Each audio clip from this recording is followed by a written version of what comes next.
Ja, hallå där och välkommen till Simple Swedish Podcast. Och idag så har vi ett samtal. Vi har Martin, alltså mer känd som The Swedish Lad. Martin här som gäst i podden.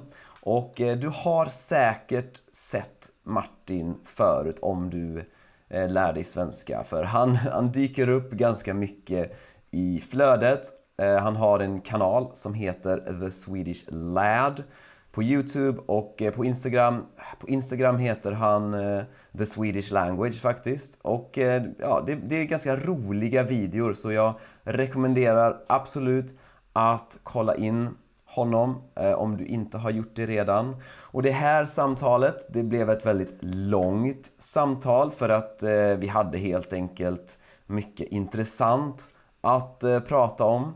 Och jag ska bara gå igenom lite kort ämnena vi pratade om, så att det blir lättare för dig att följa med i samtalet. Okej? Så först och främst så pratar vi bara om hans karriär lite grann. Han började väldigt tidigt med vloggande, lite av en vloggingpionjär faktiskt. Och han började också med YouTube väldigt tidigt. Hans första videor är från 2010. Och numera är han digital producent för över 100 riksdagsledamöter. Och en riksdagsledamöte är ju en som jobbar med politik i Sveriges riksdag. Så det är rätt coolt att han jobbar med de här politikerna. Och han driver också podden Ardalan träffar. Så den podden kan du också lyssna på om du vill veta mer om det. Och sen pratar vi om nordisk mytologi. Intressant ämne, nordisk mytologi. Och det var också ett av ämnena som han har gjort mycket videor och så om. Vi pratar om hur man lär sig svenska bra, såklart. Och vi pratar om svenska dialekter. Och speciellt om skånska. För han är ju från Skåne. Så det blir också lite kul för dig att höra lite mer dialekter här i podden. Vi pratar om hur svenskar är socialt och lite sådana saker. Till exempel varför svenskar inte hälsar på varandra så mycket. Alltså när man träffar någon, hallå, på gatan sådär. Alltså att man inte hälsar. Vad beror det på? Beror det på klimatet eller på historien, på kulturen och så vidare. Vi pratar om religion i Sverige.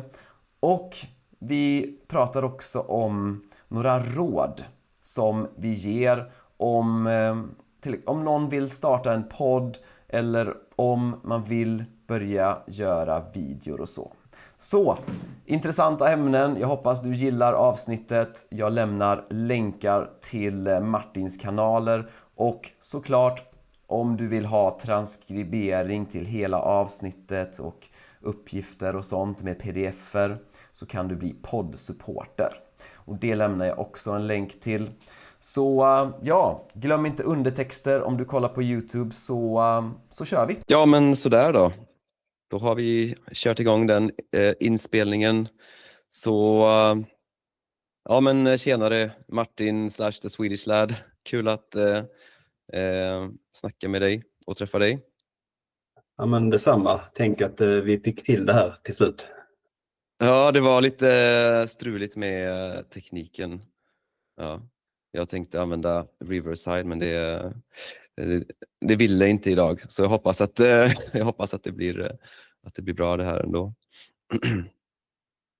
Men jag tänkte vi kan väl börja med, eller du kan väl bara säga några ord om vem du är. Jag har ju mest sett dig på lite du poppar upp lite grann ibland på Instagram och på YouTube och så. Men jag vet inte så mycket om dig. Vi pratade lite grann nu bara, men du kan väl bara berätta lite kort om vem du är och vad du gör. Jag beskrevs en gång, detta var 10 år sedan, av en författare som en 36-årig man med en 80-årings visdom och en 12-årings humor. Och jag tyckte att det stämde väldigt bra in på mig även 11 år senare.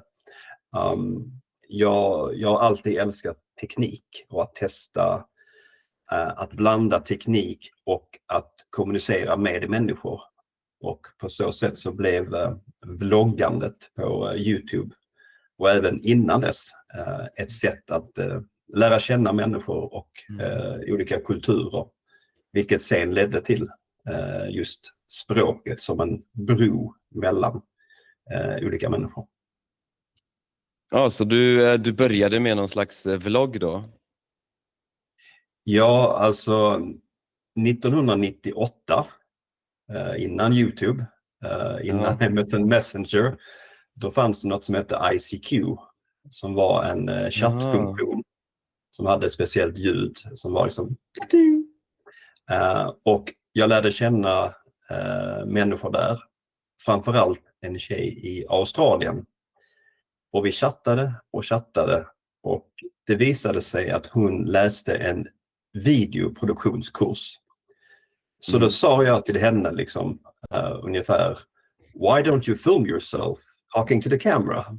Och hon liksom, okej.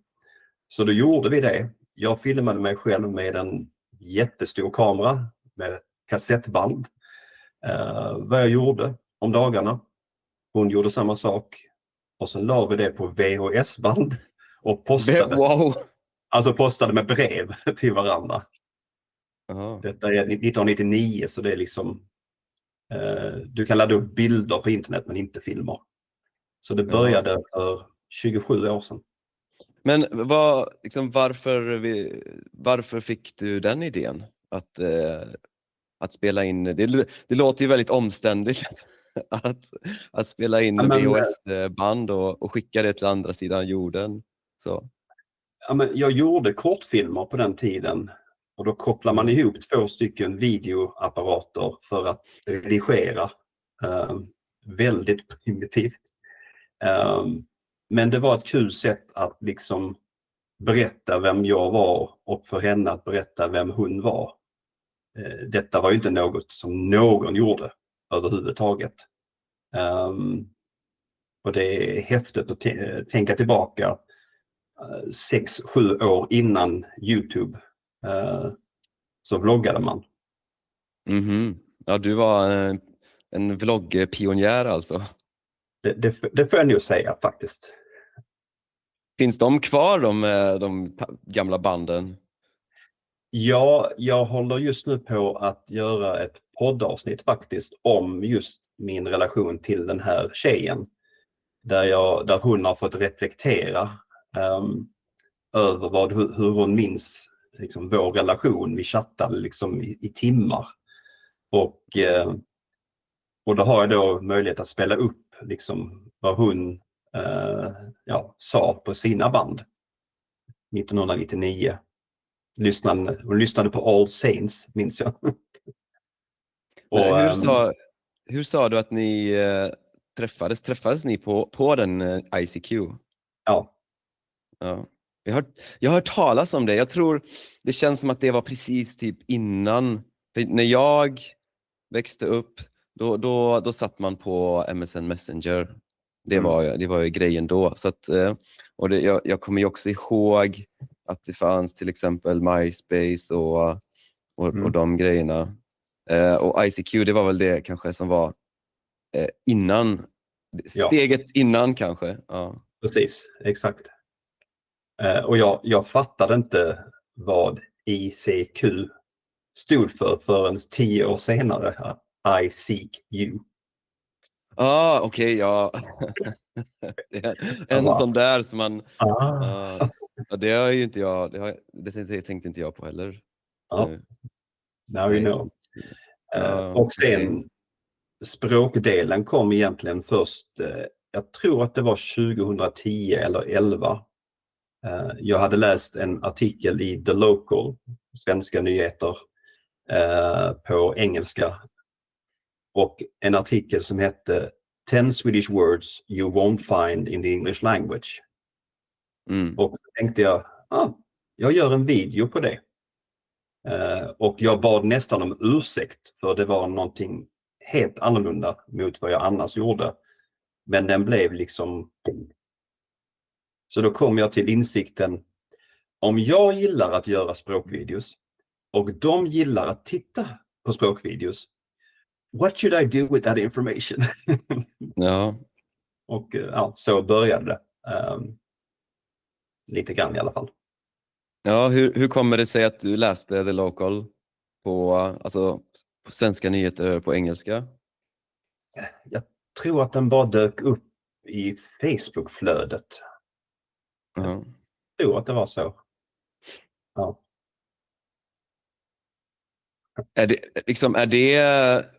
Är det bara svenska nyheter kopierat från någon svenska nyheter, alltså någon svensk nyhetssajt, eller är det med lite utländskt perspektiv typ? Eller om du förstår vad jag menar. Jag tror att ofta är det utländska journalister. Och de finns eller fanns på flera ställen i Europa. Han som skrev just den här artikeln hette Oliver G. från Australien. Och jag träffade faktiskt honom något år senare. Han gjorde också en video om den norrländska Ja. som blev viral. Den fick väl 2-3 miljoner visningar kanske 2012. Så på något sätt så fanns det ett intresse för det svenska språket. Jag tror faktiskt att, lustigt nog, Avengers är en del av detta. Avengers, filmen? Ja, just om Thor och nordisk mytologi. För det var ungefär där kring som folk började skriva till mig. Ja, kan du göra videos om nordisk mytologi eller om svenska språket? Då tänkte jag, ja. Jaha, det har jag inte tänkt på, men jag tänkte på den här serien Vikings, den kanske kom ungefär i samma veva då kanske, eller för den kan jag också tänka mig, för den blev ju ganska stor, den kan jag också tänka mig bidrog till intresse för sånt. Men det kanske kom ungefär i samma, jag vet inte när den kom ut. Nej, inte jag heller exakt. Men jag tror att det finns en nyfikenhet just på nordisk mytologi för att den är så konstig. Det är jävligt coolt. Det måste man ju säga. Både vikingar och nordisk mytologi, det är ju coolt. Det är mycket intressanta karaktärer och intressanta berättelser och så. Verkligen. Och jag såg att du hade gjort videor om det också. Ja, jag gjorde animerade filmer med berättarröst, voiceover, om några av de här historierna. Om hur... jag tror att det var 12 videos av de mer intressanta. Och det är ju jättekonstigt. Jag tror att folk, om man är van vid de, vad ska man säga, traditionella religionerna, så sticker ju verkligen vår nordiska mytologi ut, för att det är det här samröret mellan människorna och gudarna i de 7 eller 9 olika världarna och relationen däremellan som skiljer sig ganska mycket, tycker jag ändå, gentemot den typiska religiösa bilden av en eller flera gudar och människan.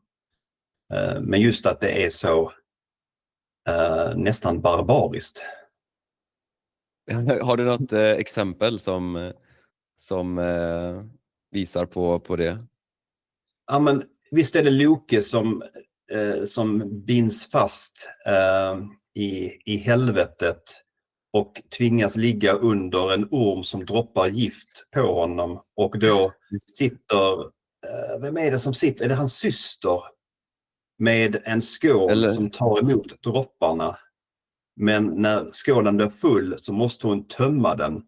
Och då droppar de här dropparna ner på Loke. Och han skakar så mycket så att jordbävningar liksom sker på jorden. Och där är en annan där Tor hamnar i en dricka-tävling. Och hans krås är outtömligt. Han dricker och dricker men det tar aldrig slut. Men det han inte vet är att bägaren är kopplad till havet. Så han försöker dricka hela havet. Alltså. Har det någon inverkan på världen då? För att det var ju lite... Vi vet ju att... det som alla vet är väl att Tor... Att det är han som gör att det åskar. Så att när det åskar och blixtrar, då är Tor ute och jagar sina fiender kanske. Eller vad han nu gör. Jagar jättar i Jotunheim. Eller något sånt. Precis. Ja, men det finns andra sådana då alltså, som till exempel det att när Loke får de här giftdropparna över sig så skakar han så att, det är ju som en förklaring till jordbävningar då. Ja, det är så många konstiga, alltså världarna skapas ju av att en ko är det som slickar loss den första guden ur ett isblock. Alltså, det är fascinerande, verkligen. Ja, absolut. Och det finns väldigt coola karaktärer. Jag har också gjort några avsnitt. Jag har gjort ett avsnitt om Loke. Så jag känner igen den historien om att att de binder fast honom där nere och han får ligga där och bli straffad i all evighet för vad han har gjort mycket dumt, den killen. Ja, det finns ju i Malmö i södra Sverige i Slottsparken ett monument som är en form av nästan som ett kryp-in-grotta med en orm ovanför ett huvud och så droppar det ner i ett kärl. Så du har liksom den platsen finns liksom återskapad. Och det är bland alla kungar och allt vad det är, så är det häftigt att man ändå har vissa minnesmärken av hur människor i den här delen av världen ändå tänkte innan kristendomen kom in. Mm. Ja, alltså de nordiska asagudarna är ju lite coolare än den kristna guden, måste man ju säga.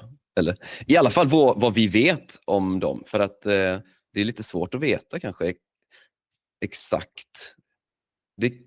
Det kanske du vet lite mer om, för jag vet faktiskt inte vad får vi informationen från av det som vi vet om asagudarna. Om jag minns rätt så finns det 2 källor, varav en är Eddan av Snorre någonting, ett kul namn. Jag tror att det finns 2 liksom, källor som berättar om detta. Sen är det ju tolkningar. Det är inte så att det har berättats neråt. För vi pratar ju väldigt, väldigt långt tillbaka i tiden. Men det är en spännande värld att känna någon form av tillhörighet till, antar jag. Mm. Och du har några videor om det, så man kan hitta det på din YouTube-kanal då. Ja, precis. Jag körde ju mest på YouTube i ganska många år, fram till kanske 2020 när jag kände att Instagram var lite mer, eller väldigt mycket mer interaktivt. Så nu har jag ju egentligen gått över helt till Instagram. Men jag gör vissa längre grejer på YouTube, längre vloggar på svenska, oftast när jag är ute och vandrar. Men Instagram är nog det är min huvudkanal, helt klart. Det låter som en trevlig vandringsaktivitet att gå runt och spela in. Ja, kanske jag borde prova någon gång. Jag har ju också... Precis, då får man ändå liksom, man får ofta se saker. Till skillnad från att man bara sitter i ett rum och filmar sig själv. Man tar liksom med folk på en vandring. Just det, ja. Det är ju det jag gör. Jag sitter ju och filmar mig själv i ett rum. Det här rummet är inte så jättespännande kanske. Det är ditt rum ser lite mer intressant ut. Du har någon slags bild av dig själv där med några hästar. Ja, just det. Det är faktiskt en kompis med mig som gjorde en pärlplattebild. Han gjorde det av flera personer, svenska YouTubers, som Stamsite minns jag fick en. Sen tror jag min fru ställde upp den för att den är fin. Jag bara okej. Det är sådana pärlor, sådana små pärlor som man... ja, precis. Det är som man gjorde i skolan, typ att man hade något strykjärn så som man värmde upp det och så fastnade det. Jag har faktiskt, det ser man nästan precis här så har jag ett helt set. För jag tänkte att jag skulle liksom börja göra detta, för jag gillar att pussla, jag gillar att skapa, typ göra massa Nintendo 8-bits figurer och sånt. Jag har bara inte hunnit. Livet är... Ja, det finns många saker man har på sin att göra-lista eller sin grejer som man... Har du någon så här så att när det blir nytt år att du funderar på vad du vill göra på det nya året eller bara kör du? För att det är någonting som många gör. Och sen finns det många som också är lite anti och bara, nej men jag vill fan inte hålla på med och fundera på vad jag ska göra det här året, jag bara kör. Jo, men både i det kreativa och i liksom livet generellt. Jag springer ju, så jag planerar en hel del runt olika lopp. Just nu kör jag rehab på mitt knä, för det blev lite trött på mig i höstas. Men mitt mål är ju att springa Belfast Marathon i Nordirland, eller på Nordirland i maj. Det är min förhoppning. Men jag försöker ändå planera in saker. Det är ju ett tips här i livet att ha saker att se fram emot. Ett av mina lifehacks är ju att planera in roliga saker på måndagskvällar. Och då blir inte söndagsångesten, om man har en sådan, lika tung. Ja, och när du säger söndagsångest, är det typ att jag har inte gjort någonting kul den här veckan? Eller är det typ nu är helgen slut och eller vad är det exakt som... Jag känner att helgen är slut. Ja, att oftast är det ju förknippat med att man kanske inte trivs på sitt jobb och hellre hade varit ledig. Det kan vara arbetsmiljön eller en chef eller vad som helst. Men att man känner att fredag kväll är kul, söndag kväll inte så kul. I mitt fall så älskar jag mitt jobb, så jag har ingen söndagsångest. Jag bara ger mig måndag ungefär. Men jag försöker också att balansera jobbet och fritiden på ett bra sätt. Men vad jobbar du med då egentligen? Är det din primära verksamhet det här, eller har du något annat som du också gör? För du nämnde också att du producerade andra poddar eller så vad gör du med? Jag brukar säga att göra videos på internet har egentligen aldrig varit min huvudinkomst, men det har varit liksom centrum av all inkomst som jag har fått och tjänat sedan 2010 kanske. Så på grund av att jag gör saker på internet, på YouTube, så har jag fått andra möjligheter att tjäna pengar eller att få en anställning. Så sen 5,5 år tillbaka så är jag digital producent för 103, skulle jag säga, riksdagsledamöter för det största partiet i Sverige.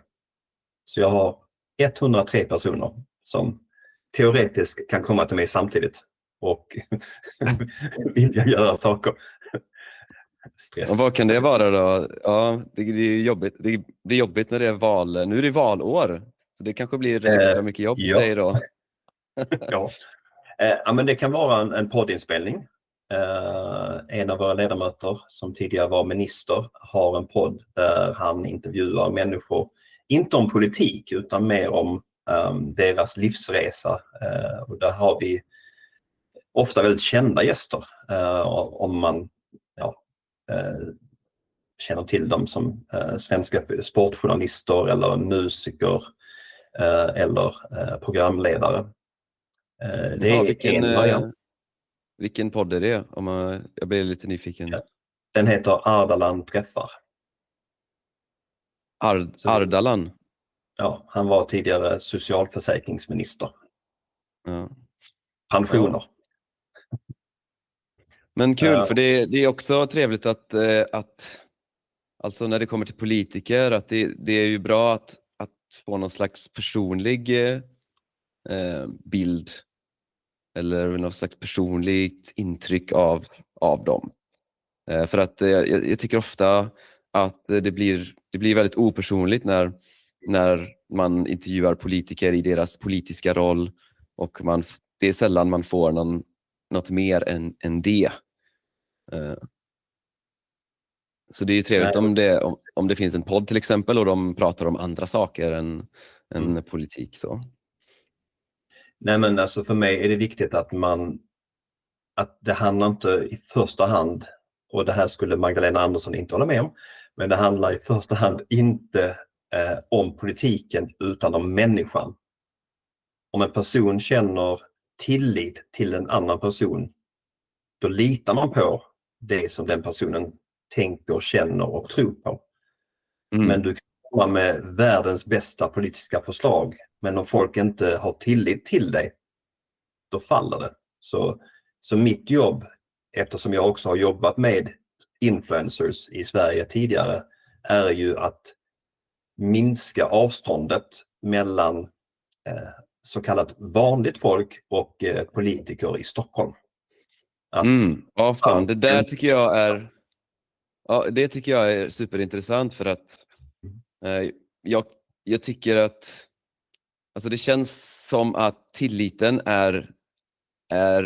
går över allting annat. Alltså om jag bara vet att om jag känner att jag litar på den här personen, då känner jag att det är egentligen viktigare för mig än exakt vilka politiska förslag den personen har, vilket egentligen låter lite, kanske lite, vad säger man?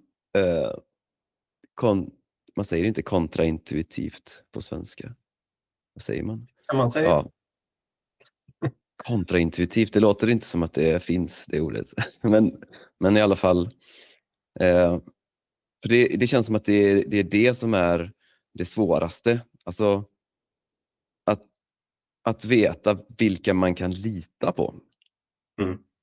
Ja, men jag har ju aldrig jobbat politiskt tidigare, men jag har alltid haft ett intresse för politik, inte minst amerikansk politik. Så när jag började jobba här, då kom jag in med ett lite utanför perspektiv, där jag kunde jag kunde säga till en minister att nej, men vi gör så här istället.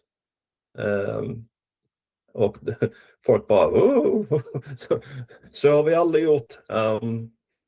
Vilket också gjorde att man lär känna dem på ett personligt plan. Om man börjar förstå hur man ska inte regissera, men få dem att hamna i den där stämningen att det blir liksom vad de verkligen vill säga. För det är ändå någonting speciellt med att rikta en kamera rakt i ansiktet på en person. Det är lite så här... Och ofta är politiker vana vid att titta på en journalist och så är kameran bredvid och filmar. Men nu ska de liksom uppträda nästan mot en kamera. Så där kommer min erfarenhet in i en coachande roll. Att hur får jag den här personen i precis rätt stämning för det budskap man vill förmedla. Så där känner jag att med 27 års erfarenhet av att titta in i en kamera så har jag ändå något att tycka och tänka kring. Ja, vad har du, om du skulle ge några tips, så om vi har några lyssnare eller tittare som vill till exempel kanske vill starta en podd eller vill bli mer bekväm framför kamera, har du några tips då? Alltså öva. Det är inte fel att någon annan filmar, för då måste du på något sätt steppa upp. Annars blir det kanske att man tänker för mycket på orden. Och den klassiska är ju att alltid utgå från vad du själv älskar att göra eller vad du själv tycker om. Det ska komma från hjärtat, inte hjärnan. Det är så många som tänker att jag ska bli känd, och då gör de saker som de tror de kommer att bli kända genom för att det är det som de populära gör. Men de utgår inte från det de verkligen vill. Det syns i ögonen. Så framåtlutad, gör kanske en tagning där man överspelar på en annan dialekt. Och sen när man tar ner det till normal, då blir det ändå högre än när man började prata så här lite nervöst. Så övning. Som med det mesta i livet. Men det... Ja, så att... Men en sak som jag får av det, som jag tänker när du säger det, är ju att man ska vara sig själv, helt enkelt. Alltså att ofta blir man ju känd när man är mer sig själv, eftersom att det blir mer relaterbart då, tänker jag. Alltså att folk känner att men den här personen kan jag relatera till för att den bara är som den är, typ, eller? Ja, jag brukar säga som exempel att jag har hellre en kanal om flugfiske där 1000 personer är jätteengagerade än en kanal om gaming där jag har 10 miljoner tittare som inte riktigt bryr sig. Just det. Den skillnaden, att det kommer liksom härifrån och det är ett engagemang som påverkar människor positivt. För när folk skickar meddelanden om det jag gör inom svenska och de frågar men hur ska jag lära mig svenska, vad ska jag tänka på? Då brukar jag alltid säga följ många personer som lär ut svenska. Jag tror verkligen inte man kan lära sig svenska från ett enda ställe, alltså ett ensamt ställe, utan man behöver impulser från många platser och inte minst i olika dialekter. Ibland finns det en tro på att man ska bara lära sig så kallad rikssvenska. Men vad händer då när du kommer till Sverige, till Malmö i söder, till Göteborg, ute i skogarna i Värmland eller på Gotland, och du inte har fått de här influenserna av andra dialekter? Då kan du känna att jag trodde jag kunde svenska. Så det tror jag är jätteviktigt. Och det finns de som är väldigt duktiga på att lära ut grammatik, till exempel. Jag är inte en sån. Jag brukar kalla mig själv för a gateway drug into Swedish. Jag försöker göra det kul och försöker smyga in lite kunskap här och där i det som är underhållande.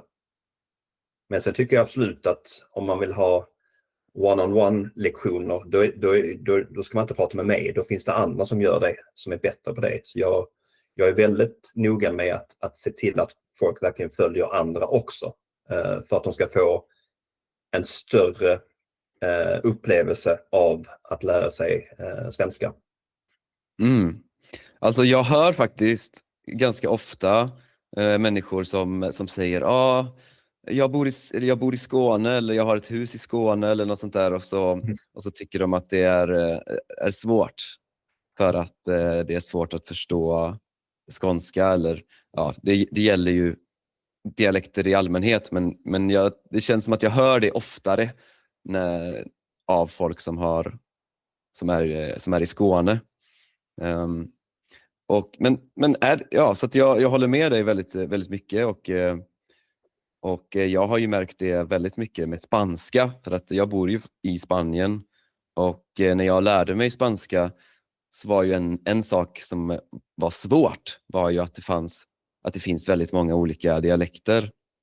Det finns, alla pratar ju på olika sätt, och där är det ju, folk använder olika ord och sånt också. Det finns ju lite ord som är typiska för Skåne.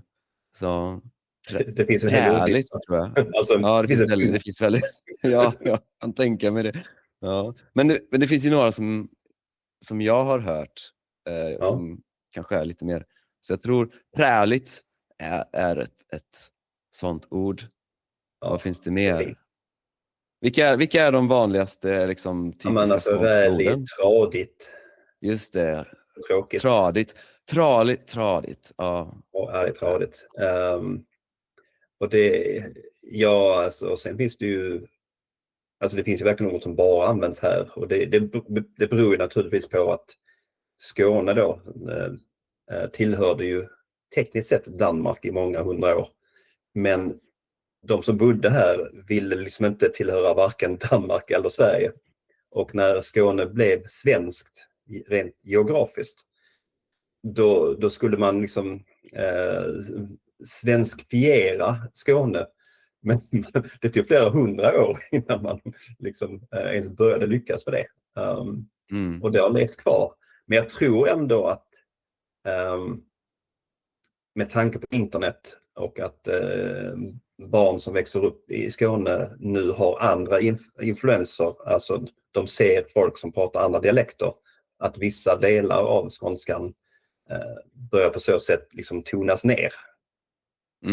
Sen finns det ju vissa mindre orter där knappt jag förstår vad de säger. Aha. Det finns ju liksom över 100 varianter av skånska i Skåne, och nu har inte jag bott i Skåne på många år, men om jag hörde någon prata skånska då kunde jag i princip på 2 mils liksom differens säga var de bodde i Skåne, för att det var så specifikt.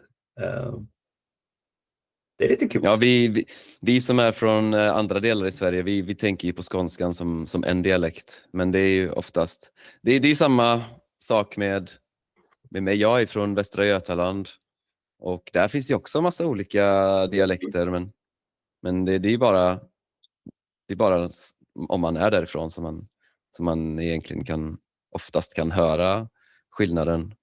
Alltså jag hör kanske skillnad på typ Lundskånska och Malmöskånska, men det är väl det. Ja, det är för att Lund de försöker att inte vara skåningar. Ja, det är ja, precis. Men så speciella. Men det är alltså ett tag så tror jag man kunde lite skämmas för att man var från Skåne, men jag tror att det har vänt, att det finns en stolthet på flera sätt. Just att man har den här, vad ska jag säga, kulturella hemvisten. Att det finns en flagga. Skåne som landskap är ju fantastiskt. Alltså jag tror Skåne är det enda landskapet som vet vilken flagga de har, tror jag. Så det skulle vara det, och Värmland. Eller är det Jämtland? Det är någon av dem. Jämtland är Ja, det nog. kanske. De är Ja, ju en republik enligt dem just själva. det. Alltså för att jag tror inte jag vet vilken flagga något annat landskap har förutom Skåne. Ja. Men jag tycker det är bra om det är så som du säger att det finns en stolthet, för att jag tycker ju faktiskt mycket om skånska, och det känns som att skåningar också är lite mer laid back så än resten av landet. Eller vad tror Ja. har du någon sån, finns det Ja. några skånska drag skulle du säga? Jag skulle säga att göteborgare är mer laid back än stockholmare och skåningar är mer laid back än göteborgare. Jag tror att det är det är ju en dansk, det här att man ska ha det bra. Man ska, som man säger, sitta på maten. Det vill säga, Sitta efter på att man har maten. ätit gott så ska man bara sitta och bara, det är fint. Och det märks ju också rent socialt. Jag bor ju i Stockholm. Och jag är alltid den enda som hälsar på busschauffören. Alltid. Medan i Malmö så hälsar folk på varandra. Liksom. Står man i kön så kan man börja snacka med personen framför. När jag reser i Skåne med politiker så kan de ibland fråga, känner du honom? Bara, nej. Nej. Så att det är liksom, men det är lite mer relax. Ja. Jag brukar säga att i Stockholm så är det är 2 ställen där folk hälsar på varandra. Och det är i skärgården och det är i de så kallade segregerade områden utanför stan. Jag bor ganska nära ett av dem, Rinkeby. Och när man springer där, folk hälsar på en. Men ingen annanstans i Stockholm gör de det. Hur är det när man till exempel om man är ute i, det kanske var det du refererade till, liksom, att man är ute i naturen så här och vandrar och så stöter man på någon. Hälsar man då? Man söker den här ögonkontakten och nästan baserat på en skyldighet så hälsar man. Ja. Men det är någonting som jag kämpar med att vi svenskar ska bli bättre på. För Sverige är ju egentligen ett väldigt kulturellt väldigt homogent land där vi alltid har pratat om att vi som land istället för jag som individuell. Men det har vi på något sätt börjat tappa de sista 30-40 åren kanske, att mer och mer blir om individen än att vi gemensamt ska klara våra utmaningar. Det är klart, om en katt springer bort, då kommer det vara 100 pers som bara går ut och hjälper till. Men ibland behöver vi nästan trauma för att bringa oss tillsammans, liksom, vad det nu må vara.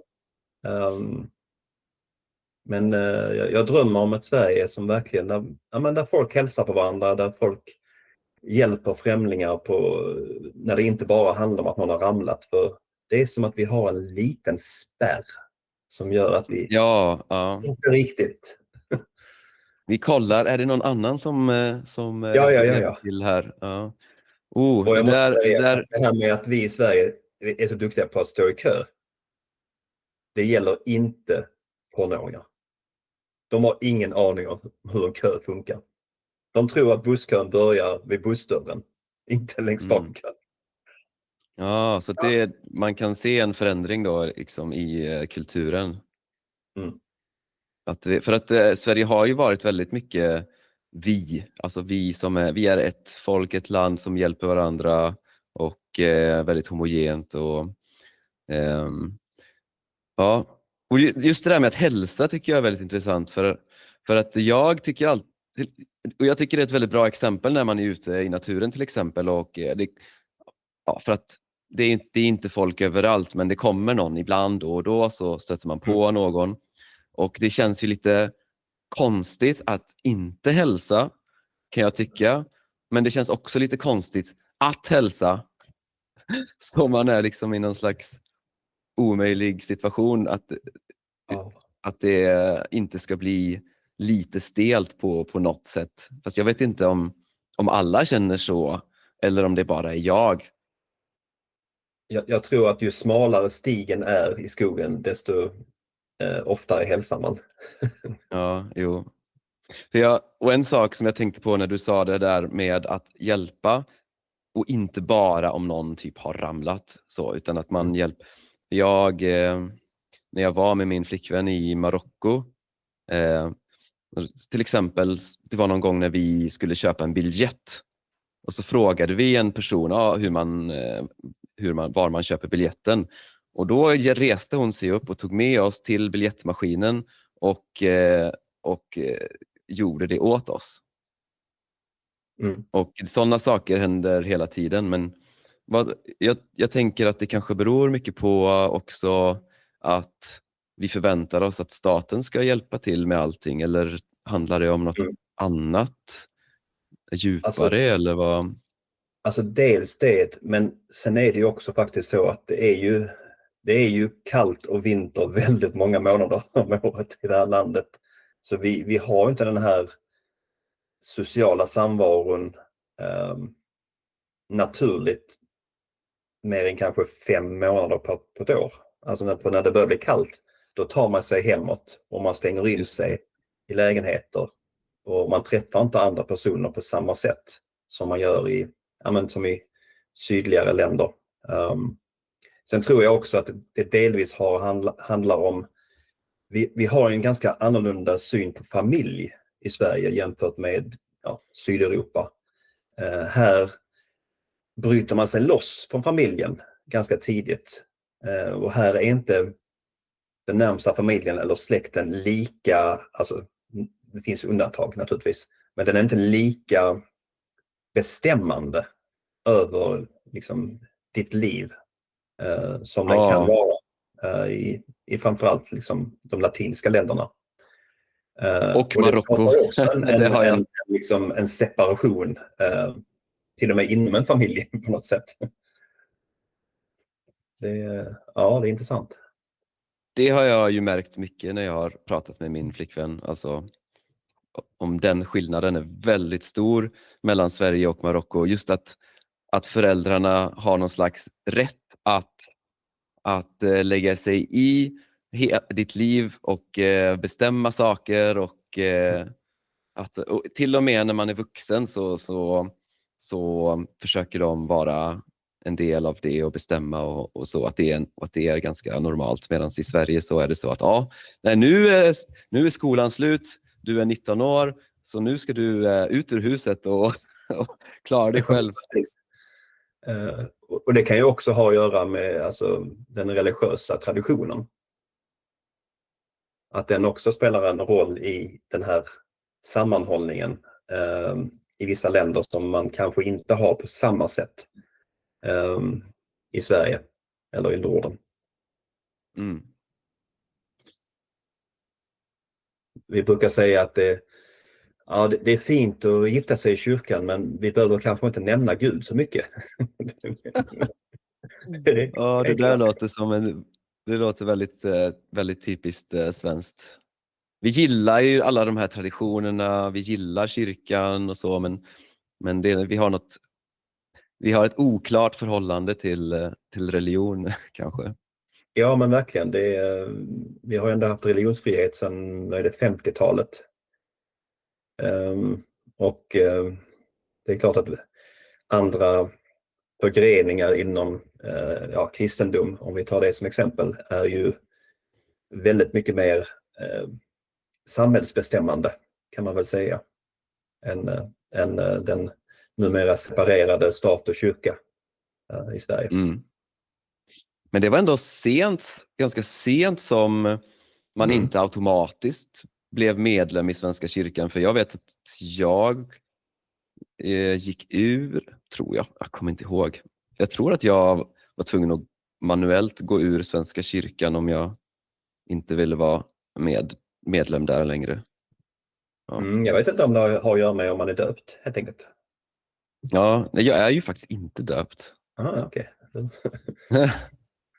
Ja. Men ja, nu har blivit ett ganska långt samtal. Det kanske är bra att avrunda, men finns det något mer som du vill säga innan? Mm. Jag tror på, vi var inne på det, jag tror på människors vänlighet, och har man möjlighet att ge en annan person en stund av vänlighet. Det kan vara att bromsa in och släppa fram en bil som liksom aldrig kommer att komma ut i den vänstersvängen. Det kan vara små enkla gester som gör en annan persons kanske hela dag, och som sprider sig.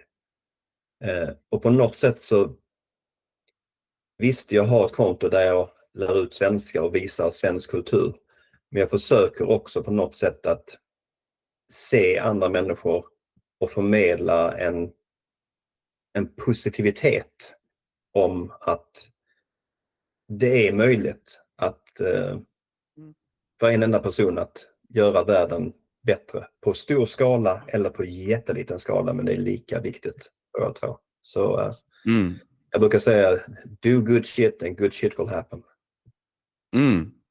Ja, jag håller med 100%, och jag tycker verkligen det känns när människor gör det. Alltså man känner när någon har gjort en vänlig gest som de absolut inte behövde göra. Det känns på något sätt. Ja, men det är viktigt. Men så, och bara innan vi slutar, så kan du kanske säga var man kan hitta dig. Jag bor i och var man kan hitta dig. The Swedish Language på Instagram och på TikTok, men framförallt på Instagram är ju där jag finns och lever mitt bästa digitala liv. Förklarar parkeringsskyltar. Jag såg den videon faktiskt. Den var faktiskt väldigt rolig. Det finns en kommentar där jag har svarat på en kommentar, men medan vi filmade denna video, det är alltså en video där jag förklarar skyltarna för huruvida man får stå på en plats eller inte. Det är ganska avancerat i Sverige. Medan vi står och filmar så kommer det en bil och parkerar precis där. Mannen stiger ur, tittar på den här skyltarna, tittar på mig, och sen förklarar jag precis varför han inte förstår. Så det var en sån här meta-upplevelse att i den här, det är min mest sedda video någonsin. Den lades upp i januari. Nästan 3 miljoner visningar. Ibland så bara gör man någonting som berör människor på alla, och ibland kan det handla om något så enkelt som 7 eller 8 parkeringsskyltar. Får du stå här? Bra fråga. Ja, det där var sjukt faktiskt. Det är sjukt att den skylten finns. Ja, men kul. Jättekul att snacka. Det blev längre än vad jag hade tänkt, för att det var väldigt kul, intressanta konversationer och så. Men ja, tack så mycket för att du var med här. Ja, tack själv. Det är alltid trevligt att prata med en fellow linguist. Ja, gött.